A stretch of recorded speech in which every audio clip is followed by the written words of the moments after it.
لیے تو بریلی کے سرزمین سے اچھے رضا سچے رضا ہم سب کے رضا امام عشق و محبت امام اجمل رضا کا فاضل بریلوی یوں فرماتے ہیں جب ان کے گدا بھر دیتے ہیں شاہان زمانے کی جھولی محتاج کا یہ عالم ہے تو مختار کا عالم کیا ہوگا سے ڈرتا ہے وہ کسی شیر اور چیتے سے نہیں ڈرتا جو اللہ سے ڈرتا ہے وہ کسی چیز سے نہیں ڈرتا جو اللہ سے ڈرتا ہے وہ دنیا کی کسی چیز سے نہیں ڈرتا خوف خدا سے خالی ہوتا ہے وہ دنیا کی ہر چیز سے ڈرتا ہے جن کا دل خوف خدا سے خالی ہوتا ہے وہ دنیا کی کمتر چیزوں سے کانپتا اور ڈرتا ہے حضرات جن کا دل خوف خدا سے خالی ہوتا ہے وہ بادشاہی ملک سے ڈرتا ہے جن کا دل خوف خدا سے خالی ہوتا ہے وہ ہر چیز سے ڈرتا ہے شیر اور چیتے سے ڈرتا ہے حضرات دنیا کی بری طاقتوں سے ڈرتا ہے اور جو اللہ سے ڈرتا ہے وہ کسی سے نہیں ڈرتا اللہ ارشاد فرماتا ہے الا ان اولیاء اللہ لا خوف علیہم ولا هم يحزنون بے شک اللہ کے ولیوں کو کوئی خوف ہے نہ کوئی غم ہے حضرات اللہ تبارک و تعالی نے نماز پڑھنے کا حکم دیا زکات دینے کا حکم دیا روزہ رکھنے کا حکم دیا حج کرنے کا حکم دیا اللہ تبارک و تعالی نے نماز پڑھنے کا حکم دیا تو فرمایا واقیموا الصلاۃ یعنی نماز قائم کرو روزہ رکھنے کا حکم دیا تو فرمایا یا ایھا الذین آمنوا کتب علیکم الصیام اے ایمان والو تم پر روزہ فرض کیے گئے ہیں حضرات اللہ تبارک و تعالی نے زکات دینے کا حکم دیا تو فرمایا وآتوا الزکاۃ اپنے مال کی زکات ادا کرو حضرات اللہ تبارک و تعالی نے حج کرنے کے بارے میں حکم دیا حج کرنے کا حکم دیا تو فرمایا وَلِلَّهِ عَلَى النَّاسِ حِجُّ الْبَيْتِ مَنِ اسْتَطَاعَ إِلَيْهِ سَبِيلًا اور اللہ کے لیے اس گھر کا حج کرنا جو اس تک چل سکے حضرات اللہ تبارک و تعالی نے نماز پڑھنے کا حکم دیا حرف تنبیہ کا ذکر نہیں فرمایا روزہ رکھنے کا حکم دیا حرف تنبیہ کا ذکر نہیں فرمایا حج کرنے کا حکم دیا حرف تنبیہ کا ذکر نہیں فرمایا لیکن جب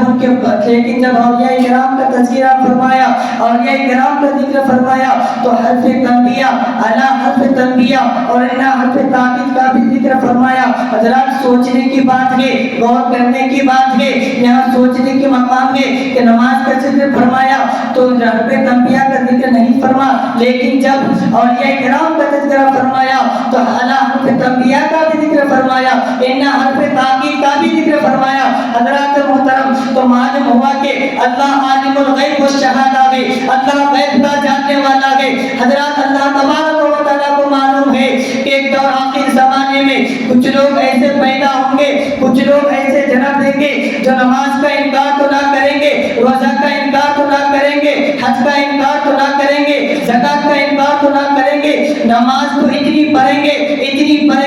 پیشانی میں گڈھا بنا لیں گے روزہ پر روزہ رکھیں گے حج پر حج کریں گے ان سب عبادتوں کو ان سب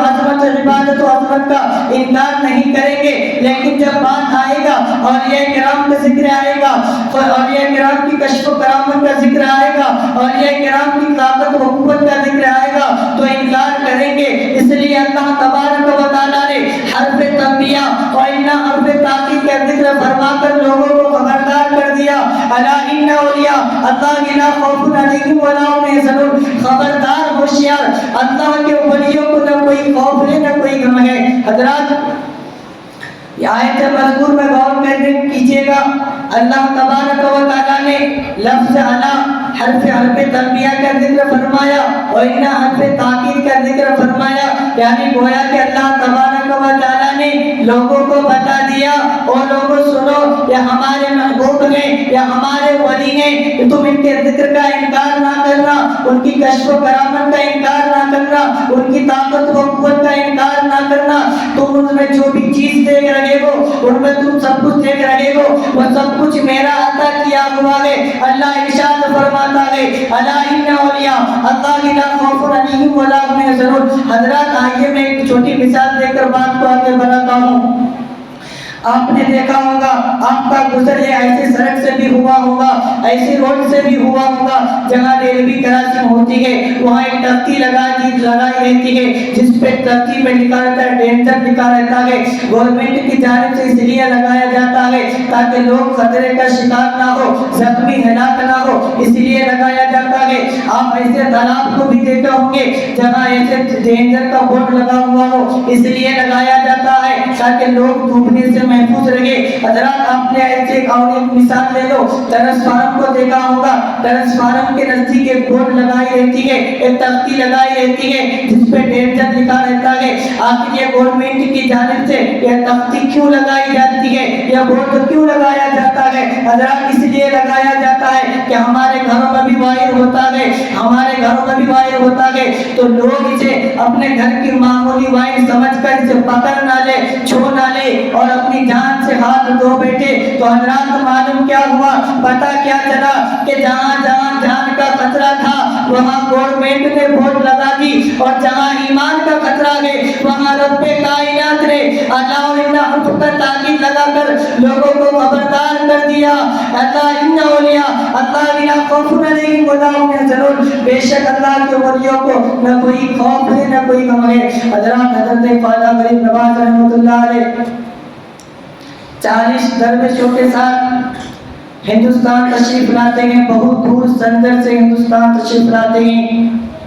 توحید آواز حق بلند کے لیے, اسلام پھیلانے کے لیے سندر سے ہندوستان تشریف لاتے ہیں. اور ہندوستان میں آپ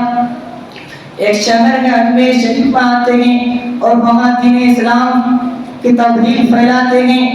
حضرات دین اسلام کی تبلیغ وہیں سے شروع کرتے ہیں, وہیں سے اپنے مشن کا مرکز شروع کرتے ہیں. حضرات حضرت خواجہ غریب نواز رحمۃ اللہ علیہ سب سے پہلے اجمیر میں لوگوں کو دعوت دی, توحید آواز حق بلند کی, جس سے اجمیر کے در و دیوار وقت میں آ گئے. حضرت خواجہ غریب نواز رحمۃ اللہ علیہ انا ساگر کے قریب پہنچتے ہیں. انا ساگر کے قریب پہنچنے کے بعد وہیں اپنا مقام قیام فرمایا. حضرات وہیں سے دیکھا جیسے ہی خواجہ غریب نواز رحمۃ اللہ علیہ دیکھتے ہیں کہ انا ساگر کے چاروں طرف مندر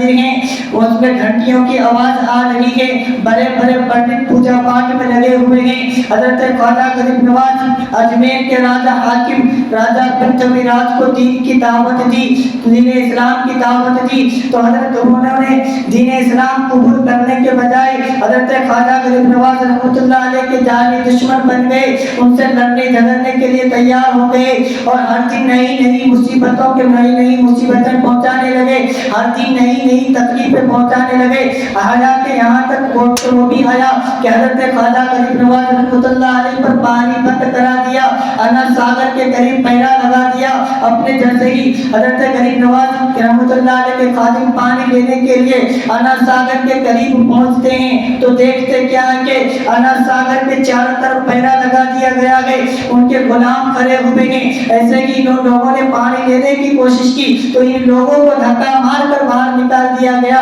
پھر وہاں سے غلام واپس آتے ہیں اور سارا واقعہ عرض کرتے ہیں. حضرت خواجہ غریب نواز جلال میں آتے ہیں اور ان سے لڑنے جھگڑنے کے بجائے, ان سے کوئی دشمنی کرنے کے بجائے اپنے غلاموں کو ایک کاسا دیتے ہیں, ایک پیالہ دیتے ہیں اور کہتے ہیں جاؤ انا ساگر سے کہو تمہیں معین الدین بلا رہے ہیں. حضرات محترم, غلاموں نے حکم کی تعمیل کرتے ہوئے انا ساگر کے قریب پہنچتے ہیں. انا ساگر کے قریب پہنچنے کے بعد انا ساگر سے کہتے ہیں اور انا ساگر تمہیں معین الدین بلا رہے ہیں. حضرات اتنا سننا تھا, انا ساگر کا پورا پانی اس کاسا میں آ جاتا ہے, بلکہ انا ساگر کا پانی ہی نہیں بلکہ پورے شہر کا پانی اس کاشے میں آ جاتا ہے. گائے کے تھن کے دودھ بھی اس کاشے میں آ جاتا ہے. حضرات محترم, جیسے کہ وہاں پانی پورا آ گیا تو لوگ پریشان ہو گئے, بچے بھوک سے بلکنے لگے. حضرات محترم ہر کوئی پریشان ہو گئے. سب کے سب حضرت خواجہ غریب نواز رحمۃ اللہ علیہ کے بارگاہ میں حاضر دیتے ہیں اور عرض کرتے ہیں حضور ہمیں معاف کر دیجئے. حضرت خواجہ غریب نواز پر رحم آ گیا اور ان کی غلطی کو معاف فرما دیا اور کہا آئندہ تم لوگ ایسی غلطی نہ کرنا. حضرات محترم, پھر حضرت خواجہ غریب نواز رحمۃ اللہ علیہ خادموں کو حکم دیا اور کہا یہ لوٹا لے کر جاؤ اور اناس ساگر میں یہ پانی کو رکھ دو. جیسے کہ اناس ساگر میں پانی چھوڑنا تھا, پانی اس میں ڈالنا تھا, پھر جیسے پانی تھا ویسے ہی پورا تالاب بھر گیا. حضرات بلا تشبیہ و تمثیل مجھے کہہ لینے دیا جائے, جب اجمیر کے خواجہ کا یہ عالم ہے تو مدینے کے راجہ کا عالم کیا ہوگا؟ جب رحمت والے مصطفیٰ کا یہ عالم ہے تو مصطفیٰ جان رحمت صلی اللہ علیہ وسلم کا عالم کیا ہوگا؟ اس لیے تو بریلی کے سرزمین سے اچھے رضا سچے رضا ہم سب کے رضا امام عشق و محبت امام اجمل رضا کا فاضل بریلوی یوں فرماتے ہیں, جب ان کے گدا بھر دیتے ہیں شاہان زمانے کی جھولی, محتاج کا یہ عالم ہے تو مختار کا عالم کیا ہوگا؟ حضرات اور جس روز یہ کرامت ظاہر ہوئی تو اس روز تقریباً 22,000 لوگ کلمہ پڑھ کر مسلمان ہو گئے. تبلیغ اس کا نام ہے. حضرات کچھ لوگ کہتے ہیں ہم ہی لوگ اسلام پھیلا رہے ہیں. مجھے کہہ لینے دیا جائے اسلام ان ملاؤں سے نہیں پھیلا گئے بلکہ اللہ کے ولیوں سے پھیلا گئے.